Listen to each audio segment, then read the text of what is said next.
હાલો friends, આજે આપણે બનાવીશું ડાંભાના શાકની રેસીપી। તેના માટે મેં 5 ડાંભા લીધા છે। સૌથી પહેલા આપણે ડાંભા છે તેને આ રીતે ટુકડા કરી લેશું।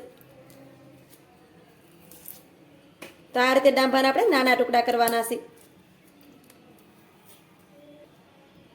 પછી તેને વચ્ચેથી આ રીતે 2 ભાગ કરી દેશું। ડાંભાના આ રીતે ટુકડા કરવામાં આવતા હોય છે।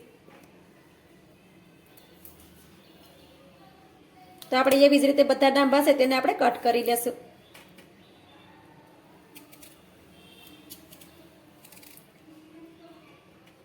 આ રીતે ઉપરની સાલ છે તેને પણ આપણે આ રીતે કાઢી લેવાની। આપણે એને કટ કરતા જશું તો આ સાલ છે ઉપરની તે પણ નીકળી જશે।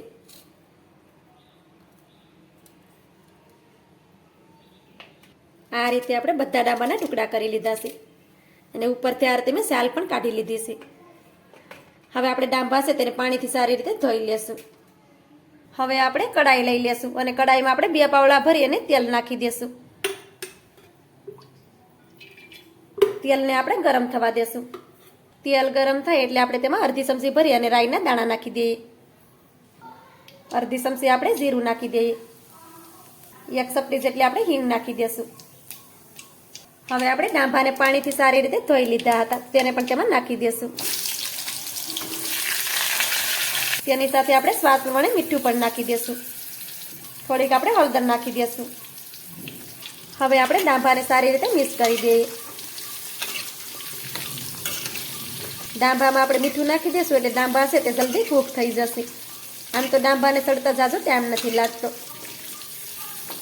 ડાંભાને આપણે સારી રીતે મિક્સ કરી દીધા છે। હવે આપણે ઉપરથી આ રીતે ઢાંકણ ઢાંકી દેશું અને ગેસની ફ્લેમને ધીમી કરી દેશું। ધીમા ગેસ ઉપર જ આપણે ડાંભાને 3 મિનિટ માટે કૂક કરી લેશું। ડાંભાને આપણે ધીમા ગેસ ઉપર જ 3 મિનિટ માટે કૂક કરી લીધા છે। 3 મિનિટ પછી તમે જોઈ શકો છો કે ડાંભા પણ આપણે સરસ રીતે સડી ગયા છે। હવે તેમાં આપણે બાકીના મસાલા પણ કરી લેશું। 1 ચમચી ભરી આપણે લસણવાળું મરચું લીધું છે તો તેમાં નાખી દઈએ।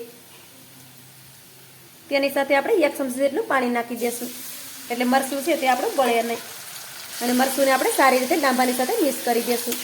લસણવાળું મરચું હોય તો ડાંભાનું શાક છે તે સરસ લાગે છે।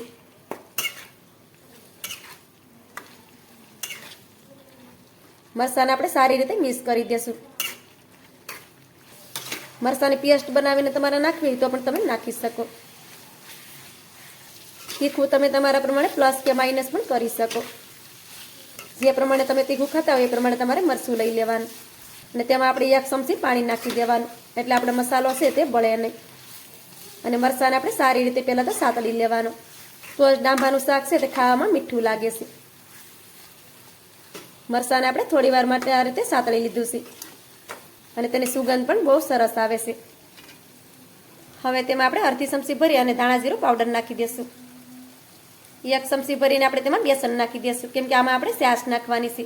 આપણી છાશ ફાટે નહીં તેના માટે આપણે બેસન નાખી દેવાનું। બેસન નાખવાથી છાશ છે તે આપણી ફાટશે નહીં। બધી વસ્તુને સારી રીતે મિક્સ કરી દઈએ।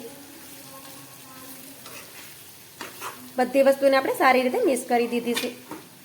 હવે આપણે અડધો વાટકો ભરી અને છાશ લીધી છે તો તેને તેમાં નાખી દેશું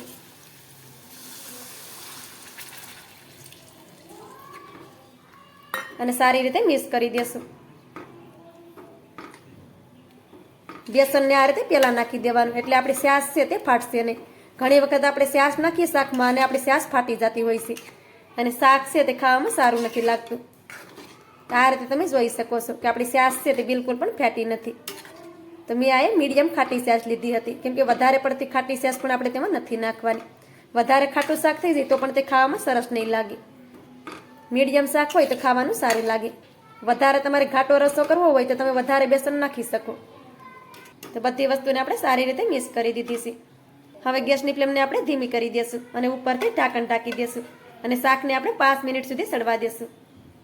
શાકને આપણે ધીમા ગેસ ઉપર જ 5 મિનિટ માટે સડવા દીધું છે। 5 મિનિટ પછી તમે જોઈ શકો છો કે શાક આપણું સરસ રીતે સડી ગયું છે। પછી આ રીતે ડાંભાને કાઢીને પણ આપણે શેક કરી લેવાનું। તો આ રીતે તમે જોઈ શકો છો કે આપણે ડાંભા પણ સરસ રીતે સડી ગયા છે, બિલકુલ પણ કાસા નથી। તો આ રીતે શાક તમે પણ ચોક્કસથી બનાવજો। તમારી પાસે લીલા ધાણા હોય તો ઉપરથી નાખી દેવાના પણ અત્યારે મારી પાસે નથી એટલે મેં નથી નાખ્યા। તો મારી આજની રેસીપી તમને સારી લાગી હોય તો લાઇક શેર સબસ્ક્રાઈબ કરવાનું ભૂલતા નહીં. તો મળીશું એક નવી રેસીપીની સાથે. ત્યાં સુધી બધાને જય માતાજી.